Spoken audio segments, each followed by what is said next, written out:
Tu crois diriger, en réalité tu bloques tout. Parce que tant que tu veux tout contrôler, tu t'épuises, ton équipe s'éteint. Et ton business plafonne. Le pire, c'est que tu crois bien faire. Tu penses être impliqué, exigeant, présent. Mais en vérité, tu étouffes ton système. Tu coupes l'oxygène là où il devrait y avoir de la respiration. Je te dis ça parce que je l'ai vu partout. Chez des dirigeants de 5, 10, 50 salariés, le schéma est toujours le même. Ils veulent que tout soit parfait, alors ils valident, corrigent et repassent derrière. Résultat, surcharge, blocage et frustration. J'ai même vu des entreprises perdre 30% de performance juste à cause de ça.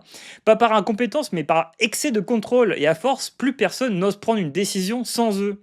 Dans cette vidéo, je vais te montrer pourquoi ce réflexe de contrôle t'empêche d'avoir des résultats, comment t'en libérer sans perdre la main, et ce qui change quand tu arrêtes enfin de tout centraliser. Tu vas comprendre que diriger, ce n'est pas être partout, c'est bâtir un système qui fonctionne sans toi. On va avancer en 4 étapes. D'abord le diagnostic du problème, ensuite comment sortir du micromanagement. Je vais te partager un cas concret et on va voir les résultats. Partie 1, le diagnostic du problème. Première partie, alors ici, tu vois, on comprend pourquoi les dirigeants tombent dans ce piège. Première raison, ils veulent garder le contrôle. C'est humain. Quand tu as tout construit toi-même, tu as du mal à lâcher. Deuxième raison, on leur a appris à ne pas faire confiance. L'école, les anciens managers, le système, tout enseigne à vérifier, jamais à déléguer. Et troisième point, ils pensent que personne ne peut faire aussi bien qu'eux. Résultat, ils deviennent le seul point de passage obligatoire pour tout. On va voir les coûts cachés. Ici, tu as des dégâts, du temps perdu, un turnover élevé et surtout un management toxique qui s'installe sans que tu te rendes compte. Parce qu'à force de tout vérifier, tu retires toute l'autonomie à ton équipe et tu détruis la motivation sans même t'en apercevoir. Première erreur, tu étouffes la prise d'initiative. Tes collaborateurs n'osent plus décider. Deuxième, tu fais trop de poids de contrôle, mais pas pour améliorer, mais pour vérifier. Et troisième, tu te focalises sur les actions, sur comment les gens font, au lieu des résultats. Et derrière tout ça, tu as une croyance limitante. La confiance exclut le contrôle. En réalité, la confiance transforme le contrôle. Parce que le contrôle, c'est pas vérifier chaque mail de chaque collaborateur. C'est de t'assurer que ton système produit les bons résultats sans toi. Et c'est là qu'on va passer à la carte suivante. Comment justement construire un système qui te permet de lâcher sans perdre le contrôle. Et une vérité, c'est qu'un vrai leader, lui, il s'en fout de la méthode, tant que le résultat est atteint. Deuxième partie, on va voir comment sortir du micromanagement. Premier principe central ici, il est simple, responsabiliser au maximum ses collaborateurs, ses salariés. Tant que ton équipe dépend de toi pour décider, tu restes coincé. Donc, tu dois créer une montée en compétences progressive et déléguer étape par étape. Au niveau des étapes clés, ici, regarde les 4 étapes. Premier, on observe les comportements de contrôle. Tu ne peux pas changer ce que tu ne vois pas. Après, on structure le cadre et les garde-fous. C'est ça qui te permet de garder le cap sans micro-gérer au quotidien. Troisième point, on forme et on responsabilise. Tes collaborateurs doivent savoir quoi faire et pourquoi ils le font. Quatrième, déléguer. Ensuite, progressivement, tu passes petit à petit d'un management de contrôle à un management de confiance.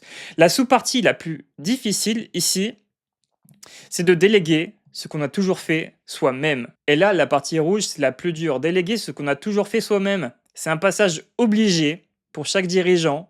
C'est là que ton ego veut reprendre le volant.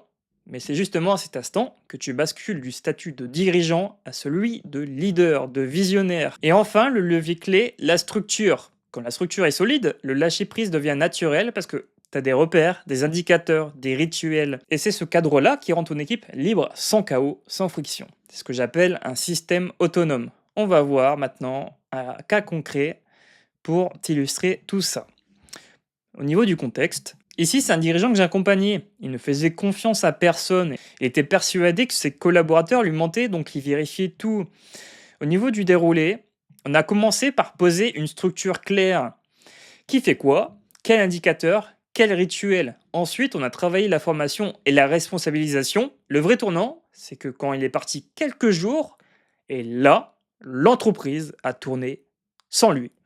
Zéro appel, zéro urgence et zéro panique. En 60 jours, 20% de productivité, 2 jours de temps libéré par semaine pour le dirigeant, zéro turnover pendant 6 mois et une équipe plus proactive, plus sereine. La leçon universelle, c'est quand tu t'arrêtes de tout faire toi-même, tu découvres de quoi ton équipe est capable. Le vrai contrôle, c'est celui du système, pas des personnes.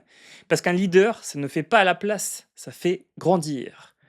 On va voir les résultats maintenant. Quand tu sors du micromanagement, les effets sont visibles très vite. D'abord, ton équipe devient plus autonome, les décisions se prennent sans toi, les problèmes se règlent avant de remonter, et surtout, tu récupères du temps, de la clarté et de la sérénité.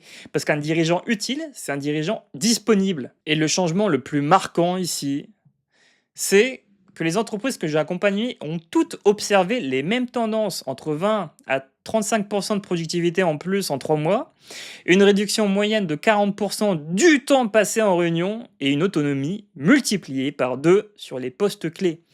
Mais surtout, un climat beaucoup plus fluide, où les collaborateurs prennent naturellement les bonnes décisions sans validation systématique. Et le changement le plus marquant, c'est le dirigeant lui-même. Moins de charge mentale, plus de recul, plus de vision, il redevient stratège. Et quand tu es à nouveau capable de penser à long terme, ton entreprise commence à respirer à ton rythme, pas contre toi. Le message fort ici, c'est qu'un vrai leader ne mesure pas sa valeur à sa présence, mais à la performance de son système quand il est absent. Et c'est exactement là que tu sais que tu as gagné. Donc si tu veux des résultats durables, commence par regarder ton propre besoin de contrôle. Est-ce que tu veux vraiment que ton équipe performe ou est-ce que tu veux juste être rassuré? Si tu veux aller plus loin, je t'ai mis le lien de la mind map complète de cette vidéo. C'est juste en description YouTube. Tu vas pouvoir la parcourir, zoomer sur chaque partie et t'auto-diagnostiquer pour voir où tu en es sur le micromanagement. Moi, c'était Alban Haï et je te dis à très bientôt.